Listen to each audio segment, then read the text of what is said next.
Hi, it's Jerry Roberts back with another edition of Newsmakers Journal of the Plague Year. It is Friday, August 28th, and we are talking about the just concluded Republican National Convention, also known as the Donald Trump reality show. And our guest, always delighted to have Carla Marinucci, the chief political correspondent for Politico in California. How you doing, Carla? I thought it was actually a pretty good week for Donald Trump. The production values on that convention were just extraordinary. Of course, they violated the Hatch Act by using all of the government-owned properties and people to set it up. But I thought it worked pretty well. Well, I mean, this was the reality show that could have been called Donald Trump's America. I mean, it was Donald's show from start to finish. You had that dramatic descent from the White House, like a monarch from a castle, all the way to the finish, which was literally, Jerry, his name in the sky written in fireworks over the Washington Monument. And that is, I mean, that is what they call razzle dazzle on Broadway. It is the kind of thing that only a sitting president could have pulled off. But, as many critics have pointed out, pulled off illegally because the setting was the White House. It belongs to all Americans, Republicans and Democrats. And under the Hatch Act, look, it didn't matter to Trump. He got the cheering audience that he wanted, that those 1,500 people crammed together in the White House with no mask on the South Lawn.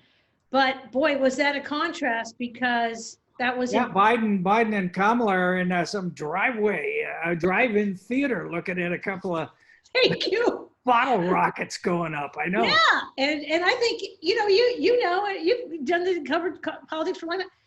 This is showbiz, and showbiz sells with a lot of voters. So I think Democrats watching this should be very, very afraid. Yeah, and I thought the most chilling thing, obviously, there was no doubt he was saying, I am the president of Red America. And Democrats and people who vote for Biden are, a minority, in his view, of people who are to be defeated. And when he said, I'm here and they're not, it was like, and I ain't leaving. I mean, that was the line. That so was authoritarian. The line. It was so authoritarian. It was scary. Yeah, that was the line that crystallized exactly what you're talking about. Not the president for all Americans, not the messaging to all Americans. It was to his base, and unapologetically. So yeah. And then I thought, they had this two-track messaging thing going on all week. They had these testimonials to try to humanize him, from a large number of black men saying he's not a racist, white women saying he's not a misogynist, and they even had a guy, Richard Grinnell, the intelligence, quote unquote intelligence guy, saying that the LGBTQ community has never had a better friend in the White House. I mean, that was extraordinary. But then you had this, people delivering this slashing contrast, starting with the president, with Biden, and saying, basically, you won't be safe in Biden's America. And, the protests in Kenosha, the deadly protests in Kenosha after another cop shooting, played right into it, I think. Yeah, I mean, let's remember, Jerry, that Trump's speech last night kind of was a throwback to his speech in 2016, 4 years ago, when he also accepted his party's nomination. Back then, he made the case that California and its sanctuary cities, remember in that case, the slaying of Kate Steinle in San Francisco at the hands of an undocumented immigrant, that was a danger to the safety of America. And that's when he made the promise, we will make America safe again. We will make America great again. He used that same law and order argument in the first election. And so we're back there again. This time, as you just said, saying that no one will be safe in Joe Biden's America, that Joe Biden will destroy America as we know it. I think that is a key, but that is an argument that could resonate with some of those folks in middle America. Well, Right? yeah, I think it was interesting. You mentioned, Kenosha. He didn't mention, there were repeated references to riots in the streets, but he never mentioned Jacob Blake, the shooting victim who shot sometimes in the back by police, nor did he mention the 17-year-old Trump supporter who has been charged with 2 murders since that. So I think that was interesting to know.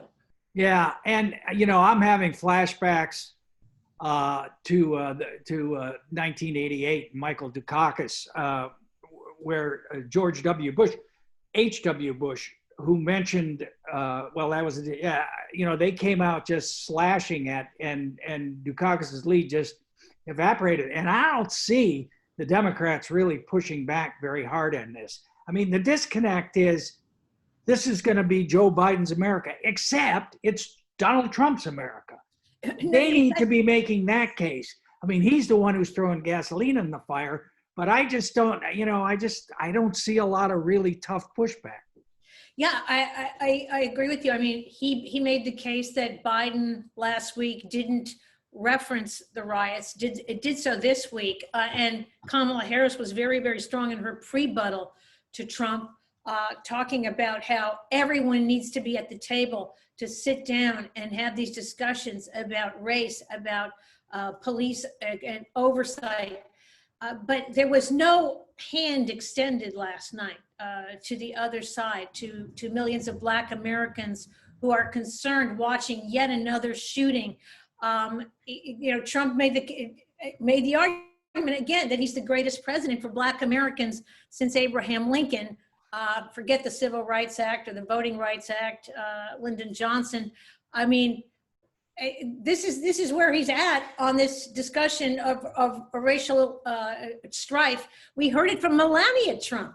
Ironically, she was the one who said, there have been injustices in this country. She admitted it, but there was no admission from Trump. And I think that is one of the key, that's the keys we've seen in him all along. No admission of guilt or maybe any kind of issues in his administration, no admission of how maybe things could be done better, and no admission that his side in any way is wrong on these issues. So there you got it.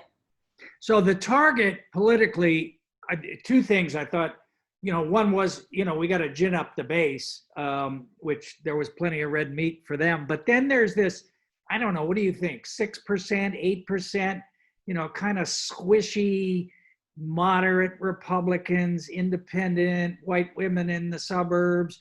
And they were really going after that. Again, with the 2-track thing saying it's okay to vote for him because he's not racist, but at the same time, trying to scare the hell out of him. Yeah. This is exactly the voters that groups like, say, the Lincoln Project hope to peel off, that 4 to 5% of Republicans who are concerned about Trump, concerned about his messaging, tired of Trump. Those suburban women, Jerry, who are tired of the tweets, the incendiary comments, and they just want it over and want to move on. That's, I think, who he was looking at last night, and who he may be able to draw back in. Those are critical voters on both sides, those suburban women and Black men. You saw a parade of Black men over the week talking about how they are independent thinkers. They're not going to be in lockstep with the Democrats. And I think that's another group. But let's remember, Black Americans as a whole overwhelmingly disagree with Trump. In the 90s, most of the polls show. But he only needs to pick off a couple percent or depress the turnout. I mean, we're really talking. I mean, he won the presidency with 77,000 votes spread over 3 states. So that's right. 2 votes per precinct in Michigan, I'm told, and those are the kind of margins they're looking at. And I think it was very specific what you saw, that parade of women and that parade of Black men showed you exactly what. And several, by the way, Cubans from Florida, which suggests to me maybe they feel that is a group that They had to shore that up. Yeah, they they had really to shore shore up. that up too. Because if the Democrats could win Florida, of course, it would be all over. But, you know, Wisconsin is so crucial, you know, and everybody who's gamed it out, you know, says that's the tipping point state. And, you know, there we had, that's where we have the violence. And I think there's already indications that people are maybe going back to Trump. That's tightening up in Wisconsin. Yeah, and when you see events on the web, like you saw this morning, say Senator Rand Paul being surrounded by protesters last night, they didn't hurt him, but he said he was attacked by them verbally. That may resonate with people in Wisconsin. That, you know, if these protests again turn violent, if looting is out there, and remember, Trump hasn't acknowledged that a lot of the violence has been perpetrated by those on the right side of the, you know, of the spectrum. You know, Mike Pence mentioned the shooting of the police officer in Oakland, never mentioned it was by a right wing, allegedly a right wing Boogaloo Boys supporter. That's been one of the issues. The acknowledgement is not there that the violence has come from both sides from Trump. That's where the Democrats, or you know, let alone that it all starts with, you know, police actions. I mean, he's not going to criticize the police no matter what. I mean, this guy gets shot in the back 7 times in front of his 3 little kids, you know, no big deal. Yeah, no. And he had several police officers there last night. Those were very effective. I thought the widow of the police officer who spoke last night in tears, talking about her husband's last moments. I mean, that was a heartbreaker to watch. There were several speakers like that from Middle America talking about their experiences and why they're for Trump. And it was a counterpoint. You know, this was such a different convention in tone and everything else from the Democrats, but that was a very effective. Yeah, the Democrats were very low key and somber, and you know, but yeah, they were talk about bringing back dignity and democracy. Trump, it was all about strength, law and order. You know. Well, and you know, the Democrats appeal to facts and logic, and Republicans appeal to emotions. And well, that was the other thing, is like the fact checkers were going insane last night. I mean, yeah. I think CNN tracked.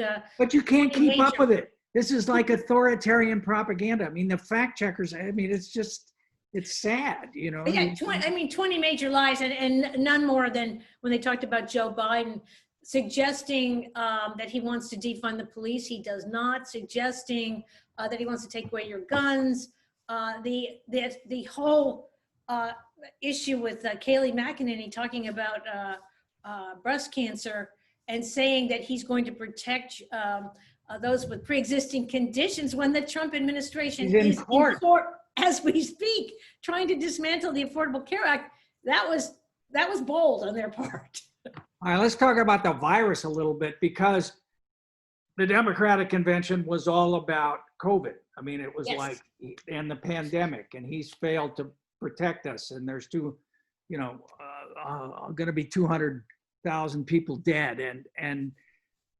And it was at many points, almost, you know, I would say, except for just a few discrete points where the virus didn't exist. And then you look at this crowd of 1,000 people on the White House lawn, not socially distanced, not wearing masks, and as many people as have died from COVID since the convention began. Is that going to be a super spreader event that could blow up? Well, we already know that the event in Charlotte, they tracked 4 people now have tested positive. Oh, is that right? I hadn't out of that. Yeah, that was that came out this morning. We have yet to see how many may test positive, sitting for hours in a you know, hot and humid environment together. I mean, the messaging, it's what you said. The attitude toward COVID was, you know, it is like it is what it is, as Trump has said himself. No acknowledgement of the science and what his own health officials are saying on this. He wanted that crowd cheering him on. He got it. And who knows what the cost will be. They weren't tested by all accounts of reporters that were there. And so we have yet to see what the impacts of that will be. But that is, the numbers aside, it's the messaging. It's the messaging that went on in event after event at this convention. The president himself out there, hugging, seeing supporters, shaking hands, no protection whatsoever. That messaging to millions of Americans, you can't calculate the impact of that. Which, in lives, let's face it, in lives.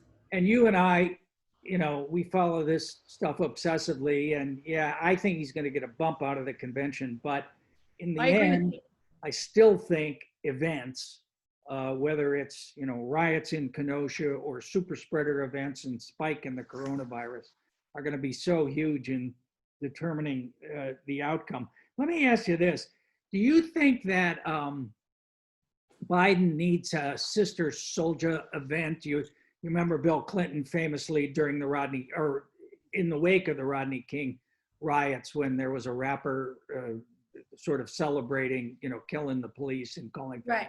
And Clinton stood up and very firmly headed with Jesse Jackson, against it. Yes. Do you think that Biden needs to do something big like that? I mean, I think that, yes, at this point, Trump has been able to use these protests and some of the more violent aspects of them to just bludgeon Biden and to suggest that he is not strong on law and order. And, and also to go after Kamala Harris, of course. I think that kind of a moment may be what Biden needs at this point to really bring home his positions on all these issues. As we have said, he is not for defunding the police, and yet Trump continues to repeat that claim. Oh, he's defining Biden as anti-cop. Yes. And Biden's got all this nuance that he needs to. And the Democratic Party does too. And let's face it, the Democrats are split on a lot of this stuff, and some of them are much more left and radical on it. And that imposes a dilemma for Biden as he's trying to appeal both to that big tent and to those outside the Democratic Party. Because Black Lives Matter, the position is defund the police. I mean, that's the official position. Yeah, although those inside say what it means is reform the police, but the very words have handed Trump some very potent ammunition, I think. I have to say too, another aspect of Biden's challenge here is Trump spoke for 70 minutes last night. 72. 72? Who's counting? Who was counting? Who's counting, Jerry? But I mean, I think part of his message there was, I'm out here, I'm vigorous, I'm your guy. I'm going out there. He didn't look that good. He didn't look that vigorous, but he was there, and he's saying today, I'm going to go out there, I'm on the hustings, I'm going to be out there in those swing states. And Joe Biden is saying, I'm not going out till after Labor Day. They're still, using that claim that he's in his basement. Biden's speech was only 25 minutes. They're going to use that claim too. That's another thing they'll use against him. Is he vigorous enough? Does he have the strength? We saw Kamala Harris do the pre-buttal yesterday, and she was very good, very impassioned. But that is another issue that Biden is going to have to, I think, address. Yeah. I think he's going to have to, Jerry, don't you think? I agree with you. Get out there on the campaign trail. They have looked weak in the face of these unrelenting assaults. And, he's letting Trump define him at this point. And so he needs to kind of recalibrate and say, that's not who I am. Here's who I am. But in a way that effectively pushes back. And it's very hard to push back against the power and all of the resources of the presidency. And you saw this on full display last night. First of all, the White House, it was breaking people's heads were exploding in Washington over the use of the White House. The way, basically this was just I hate to say middle finger to the whole ethics. No, it was. But it was. And what's going to happen here? The Washington Monument. Fort McHenry, where Pence gave his speech. Fort McHenry. It went on, and all it.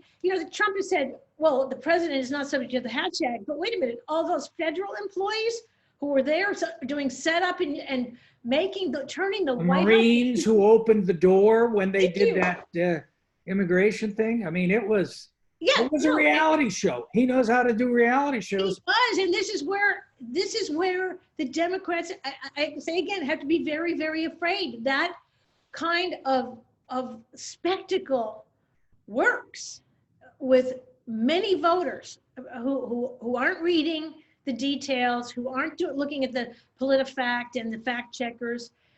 They're just wowed by the reality show. Many of them are, and look, I mean, we can't downplay the fact that there are many conservatives out there who are concerned about the law and order issue and concerned about issues like taxes and regulation and business, etc. But there's a big swath of voters that are up for grabs, and that's where Trump. Wow, did he throw it out to them last night? Yeah. With the here is something. It's almost a footnote, but. We've got all the Senate is in play, even though, supposedly there are going to be all these safe Republican seats. But in Colorado, in Arizona, in Maine, yes. in North Carolina, the Senate's up for grabs. And there was almost no mention of that at all. Mitch McConnell, gave a little small, a couple of minutes there thing. Yeah. You didn't see the candidates there. So they are, clearly trying to get some distance from Trump. But that's so huge, because if it is close in the presidential, and Trump will claim victory no matter what, and then, it'll be this scrum for 78 days while he remains the president. But if they lose the Senate, if they lose those Senate races, then it will be clear that it is a wave election, and it's going to be much more difficult for him to do that. Absolutely, and it wasn't mentioned yet. As you said, the candidates, this is another departure from the conventions we've covered in the past, right, Jerry? There was no, you didn't see the candidates there in the audience. Many, Joni Ernst, Susan Collins. He was the only one. They weren't in, Joni Ernst, I guess, was there, but Iowa, yeah. Yeah, you didn't see Collins, or I don't know if you saw McSally. Cory Gardner was not there. Yeah, I didn't see that. And you didn't see George W. Bush, Mitt Romney, some of the— They're not welcome. They're not welcome. Leaders of the party. The people that in the past had front row, VIP seats at these conventions, gone. They don't want it. They don't want to be in the room where it happened, so to speak. So I think you're right. The Senate is where a lot of Democrats I know are putting their money. A lot of Republicans are putting their money, the never Trumpers. This is a key thing, and I think that's another telling aspect of this election. The Senate, and I heard Kevin McCarthy yesterday say that he believes some of this law and order stuff is going to help them flip back some of these seats in California. They've already done one in Southern California, in North LA County, the 25 seat, the Katie Hill seat. 25, yeah. Yeah, and they're hoping to flip some of those Orange County seats Mike Garcia, yeah. Based on this law and order stuff. Yeah, no, it's going to be an interesting. It's going to be an interesting 66 days. Okay, and then the other thing I just want to mention quickly, you really did see a very hardline pro-life theme and message put out there. I mean, it didn't get a lot of attention, but you didn't hear a lot of pro-choice stuff from the Democrats this time. But boy, you sure heard it from. No. You had a couple of kind of jaw-dropping speeches about abortion. You had a lot of appeal to the evangelical voters who are still strong with Trump. You had Franklin Graham. You didn't have Jerry Falwell was otherwise occupied. He was How come, you know what? I don't get it. Probably watching on TV. Why is nobody calling that a throuple? I mean, it's a throuple. That's what it was. He and Katie Hill are the same, but somehow he doesn't get the throuple attached. I mean, look, the mind-blowing aspect of this is, look at how many headlines that Trump has had in the last couple, that the Franklin Graham issue, the Senate intelligence report, his own sister getting taped and saying Bannon